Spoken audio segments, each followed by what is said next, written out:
Assalamualaikum warahmatullahi wabarakatuh.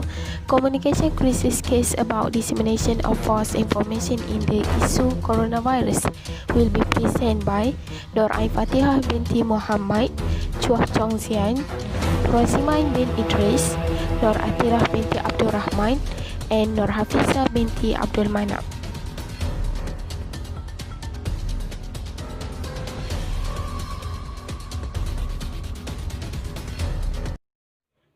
Freedom of information is the free dissemination of information and means the dissemination of such information without legal control. Some irresponsible parties will misuse this resource to pass on false or misleading information to the public for the purpose or intent. This will have bad implications to the public by getting the wrong information, which made the situation worse. There are many ways to disseminate information such as WhatsApp, Facebook and YouTube because it is simple, fast and economical.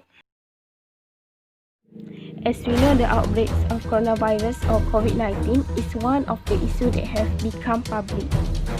The outbreak was first detected in mid-December 2019 in the city of Wuhan, Hubei, China, and was recognized as a pandemic by the World Health Organization.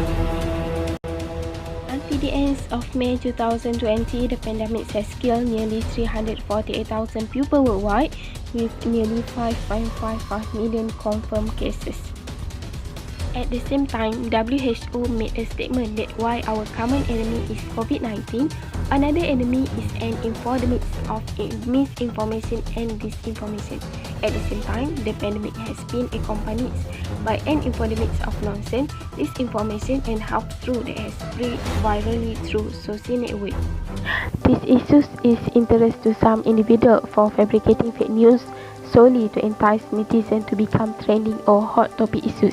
They can spread misinformation, disinformation and rumors during a health emergency.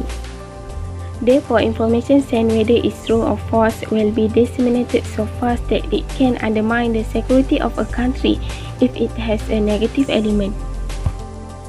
So, understanding the theory of communication will also help us to know something that no one else has ever experienced or seen or can see in a different mindset.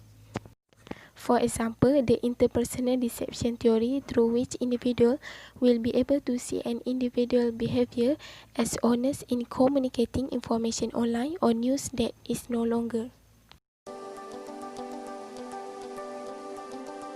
Interpersonal deception theory was introduced by David Fuller and Jude Bergen in 1996.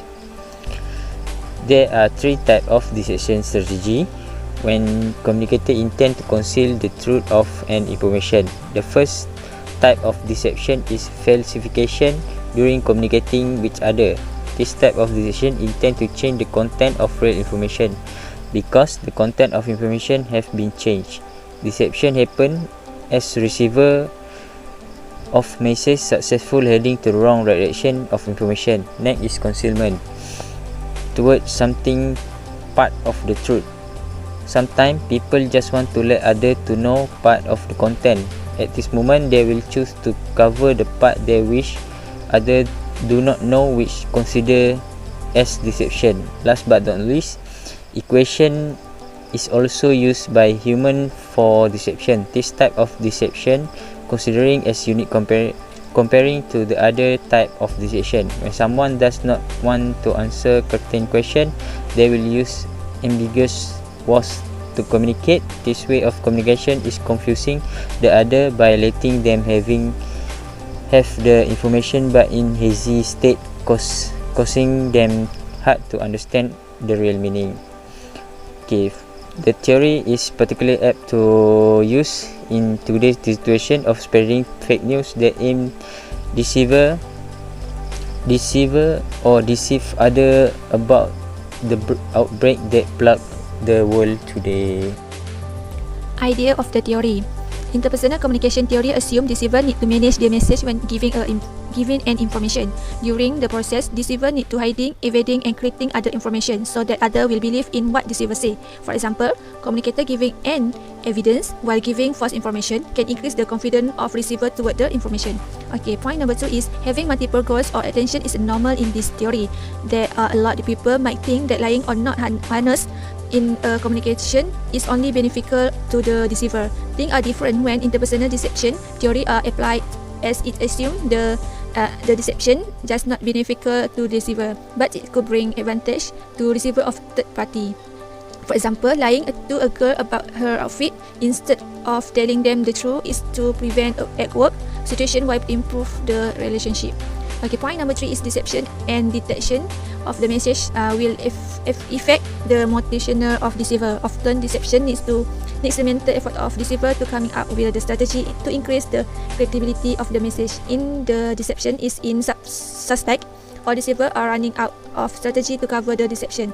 The emotional of deceiver will deeply affect. Deceiver will need to face the fear of being caught because of giving false information. Some of them will even feel guilty and discomfort for not being honest with the other. There are 3 strategies of interpersonal deception theory that apply in real life, especially the crisis of COVID-19.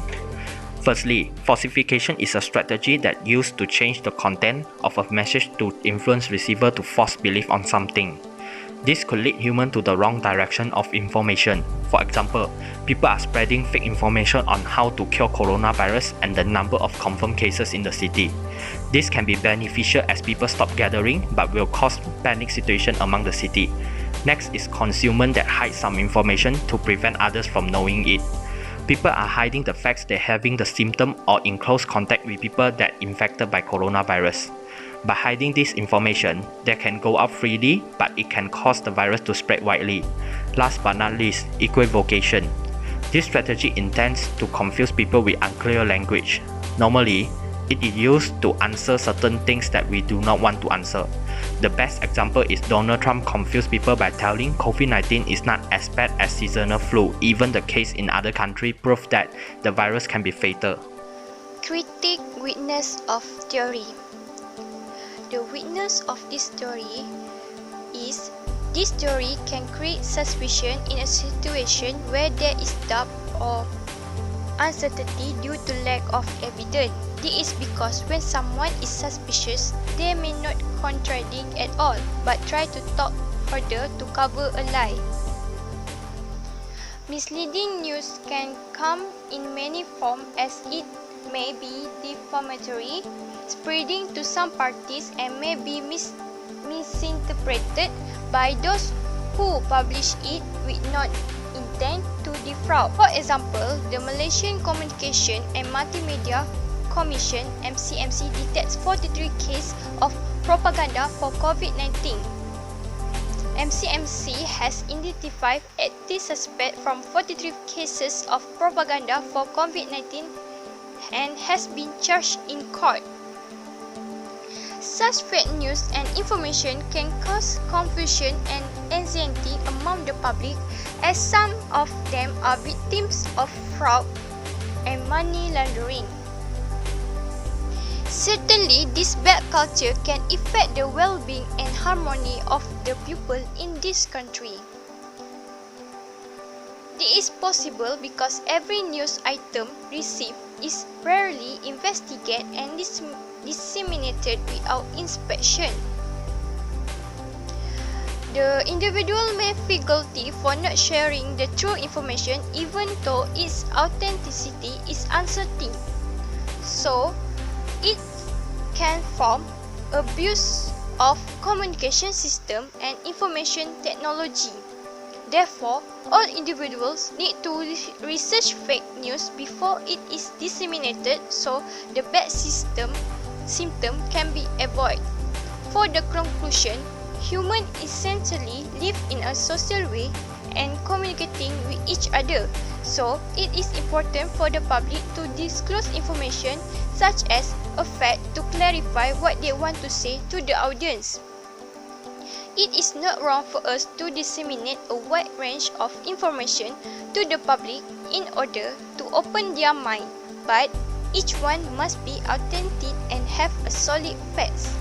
In addition, the theory of interpersonal distribution, where the theory is quite unique and interesting, where we can see everyone is often trapped in situations such as liars and deciding whether it's true or not true. In terms of communication, this theory is best applied at the level of interpersonal communication between two or more people, but it is risky because the name is lying to manipulate something, and when asked a question, it is very difficult to individual to come up with a real answer.